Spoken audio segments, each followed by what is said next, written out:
तपती धूप में चारों भाई खेत के बीचों बीच खड़े हैं। हल रुका हुआ है और बैल प्यासे खड़े हैं। मैंने कहा था कि इस साल गेहूं बोएंगे, तुम कपास की जिद क्यों कर रहे हो? क्योंकि कपास में पैसा ज्यादा है। तुम हमेशा अपनी चलाना चाहते हो। मुझे तो लगता है कि हमें ये जमीन ही बेच देनी चाहिए। रोज रोज के झगड़े से तो अच्छा है कि हम शहर चले जाएं। हाँ, और हिस्सा बराबर का होगा।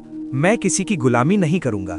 तभी दूर से गांव का लालची साहूकार ये सब देख रहा होता है और मन ही मन मुस्कुराता है।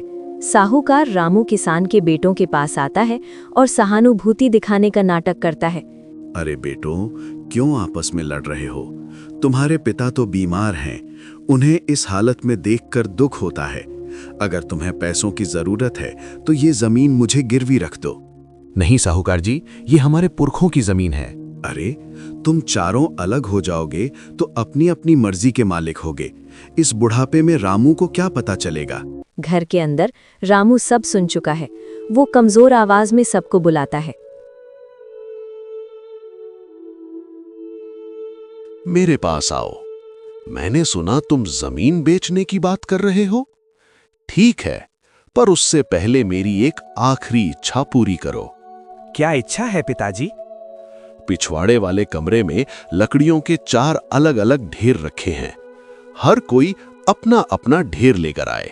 चारों भाई लकड़ियां लाते हैं। जैसा कि पहले हुआ था, वे एक एक लकड़ी आसानी से तोड़ देते हैं, पर जब रामू उन्हें भारी गट्ठर देता है तो कोई भी उसे हिला तक नहीं पाता। तुमने देखा साहूकार बाहर क्यों खड़ा है? क्योंकि उसे पता है कि तुम अलग हो रहे हो। वो तुम्हें एक अकेली लकड़ी की तरह तोड़ना चाहता है। क्या मतलब पिताजी? बेटा, जब तक तुम साथ हो तुम एक पहाड़ हो। जिस दिन अलग हुए उस दिन उस साहूकार के गुलाम बन जाओगे। वो तुम्हारी जमीन हड़पना चाहता है, तुम्हारी मदद नहीं करना चाहता।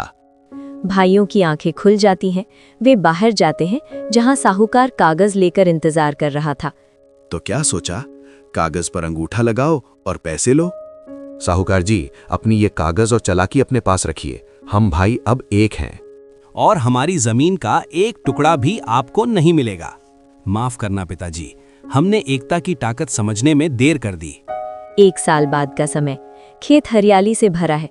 चारों भाई मिलकर कंधे से कंधा मिलाकर काम कर रहे हैं। पिताजी देखिए, इस बार फसल इतनी अच्छी हुई है कि हमें शहर जाने की जरूरत ही नहीं पड़ी। देखा बच्चों, जब तुम चारों की ताकत एक हल से जुड़ी तो मिट्टी ने सोना उगल दिया। माफ करना पिताजी, हमने एकता की ताकत समझने में देर कर दी। निष्कर्ष, जहां एकता होती है वहीं समृद्धि और सुरक्षा वास करती है।